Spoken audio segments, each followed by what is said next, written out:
اعوذ باللہ من الشیطان الرجیم بسم اللہ الرحمن الرحیم والحمد للہ رب العالمین والصلاة والسلام علی رسول اللہ صلی اللہ علیہ وسلم محمد وآلہ واصحابہ اجمعین برحمتک یا ارحم الراحمین۔ حقیقت حقائق، اس حقیقت سے عارفین مجاز کی پستی سے حقیقت کی بلندی تک پہنچ گئے اور انہوں نے نگاہوں سے مشاہدہ کر لیا کہ اللہ تعالیٰ کے علاوہ کوئی موجود نہیں، اور یہ کہ اللہ کے علاوہ ہر شے فنا ہونے والی ہے، اور صرف یہی نہیں کہ وہ کسی وقت فنا ہونے والی ہو بلکہ وہ ازلاً اور ابداً ہلاک ہونے والی ہے، کیونکہ اس کا تصور اسی طرح ممکن ہے، اس لیے کہ جو شے اللہ کے علاوہ ہے، جب اس کی ذات کا من حیث الذات لحاظ کیا جائے گا تو وہ عدم محض ہوگی، اور جب اس کا اس لحاظ سے اعتبار کیا جائے گا کہ اس کی طرف پہلے وجود سے سرایت کرتا ہے تو پھر وہ موجود نظر آئے گا، لیکن بالذات نہیں بلکہ وہ اپنے موجود کرنے والے سے ملا ہوا ہے۔ اس لحاظ سے موجود صرف ذات خداوندی ہوگی۔ ہر شے میں دو قسم کی نسبتیں ہوتی ہیں، ایک نسبت اس کی ذات کی جانب ہوتی ہے اور دوسری اس کے پروردگار کی جانب، تو وہ اپنی ذات کے لحاظ سے معدوم ہے اور اللہ کی نسبت سے موجود ہے۔ اس سے ظاہر ہوا کہ اللہ کی ذات کے علاوہ کوئی موجود نہیں، اللہ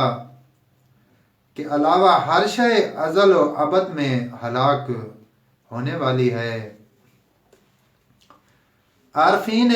قیامت کے محتاج نہیں کہ خداوند تعالیٰ کی یہ آواز سنیں کہ آج ملک کس کا ہے، اللہ کے لیے قہار کا، بلکہ یہ ندا ان کانوں سے کسی وقت بھی جدا نہیں ہوتی۔ انہوں نے لفظ اللہ اکبر سے یہ تصور نہیں کیا کہ وہ اپنے غیر سے بڑا ہے، پناہ با خدا وجود میں اس کے ساتھ کوئی شریک نہیں جس سے وہ بڑا ہو، بلکہ غیر کے لیے اس کے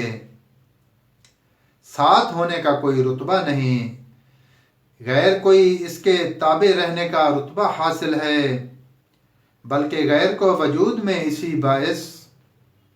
حاصل ہے کہ وہ اس سے متصل ہے اور فقط اس کی ذات موجود ہے،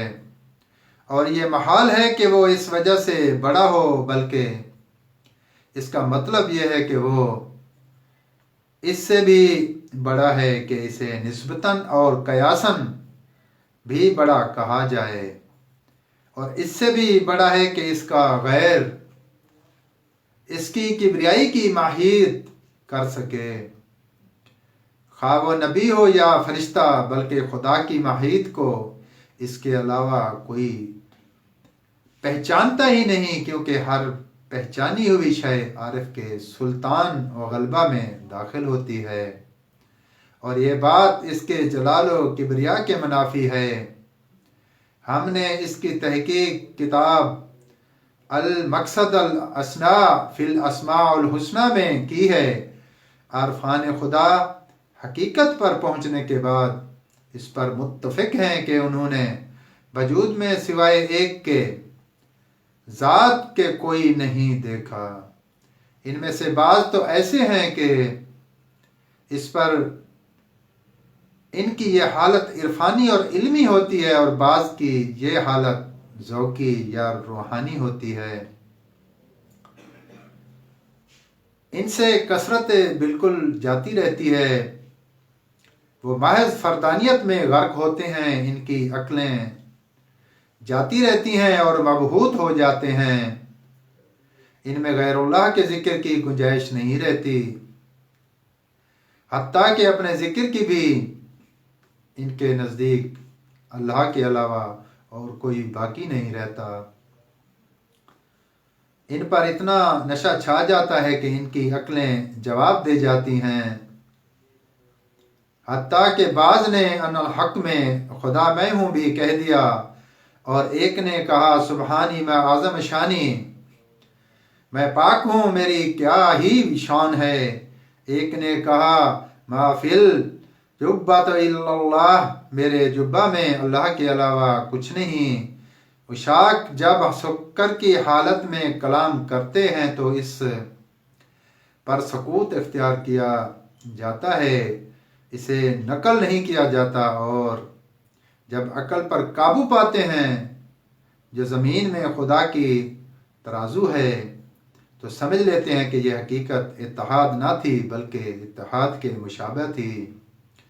جیسا کہ ایک عاشق نے غلبہ عشق میں کہا کہ انا من الاہواء ومن اہوا انا، یعنی میں وہ ہوں جسے چاہتا ہوں اور جسے چاہتا ہوں میں وہ ہوں۔ ہم دورہ میں ہیں جو کہ بدن میں داخل ہے۔ یہ کچھ بعید نہیں کہ انسان اچانک آئینہ کی جانب دیکھے تو اپنی صورت نظر آئے، اور اس نے آئینہ کبھی نہ دیکھا ہو، اور نہ وہ یہ تصور کرے کہ جو شکل اس نے آئینہ میں دیکھی ہے وہ آئینہ ہی کی شکل ہے جو اس سے ملحق ہے۔ اسی طرح شراب کانچ کے گلاس میں دیکھ کر خیال کرے کہ شراب کا رنگ اس کا رنگ ہے، اور اس کی یہ عادت بن جاتی ہے، اور یہ خیال پختہ ہو جاتا ہے تو وہ اس میں غرق ہو جاتا ہے اور کہتا ہے والصلاۃ والسلام علی رسول اللہ صلی اللہ علیہ وآلہ وسلم وعلی آلہ و اصحابہ اجمعین برحمتک یا ارحم الراحمین۔